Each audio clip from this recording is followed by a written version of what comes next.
तर हे बघू शकता गव्हाच्या पिठाचे लाडू आहेत, खूप छान आणि हेल्दी आहेत. आपल्या मुलांना जर कधी भूक लागलेली असेल छोटीशी, तर त्यासाठी आपण हे बनवून ठेवू शकतो. अगदी घरातल्या साहित्यातून बनवलेले आहेत गव्हाच्या पिठापासून. तर त्यासाठी सगळ्यात आधी मी एका कढईमध्ये एकदम स्लो गॅसवरती खसखस भाजायला घेतलेली आहे. खसखस छान अशी खमंग भाजून घ्यायची. नंतर आपले जे ड्रायफ्रुट्स आणि जे कांदे पोहे आहेत अर्धी वाटी घेतलेले आहेत, तर ते तूप टाकून खमंग असे भाजून घ्यायचे स्लो गॅसवरती.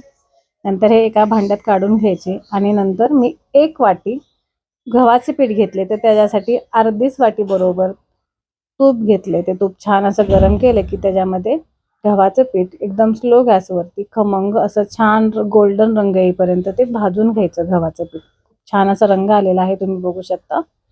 मस्त असा रंग आलाय. त्यात भाजून झाल्यानंतर त्यात जे ड्रायफ्रुट्स खसखस आहे ना, ते छान असं मिक्स करून घ्यायचं. त्यात मी थोडेसे बेदाणे टाकलेले आहेत, म्हणजे मनुके, आणि अर्धी वाटी गूळ टाकलेला आहे आपल्या गोडीच्या आवडीच्या चवीप्रमाणे. 1 वाटी मी गव्हाचे पीठ आहे, तर अर्धी वाटी गूळ घेतलाय.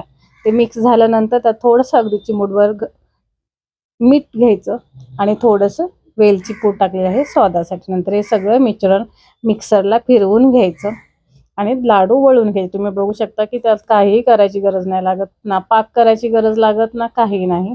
खूप छान असे लाडू वळले जातात. जर तुमच्याकडून लाडू वळले जात नसतील तर तुम्ही थोडंसं तूप गरम करायचं आणि वरून सोडून लाडू वळून घ्यायचे. आवडल्यास लाईक, सबस्क्राईब.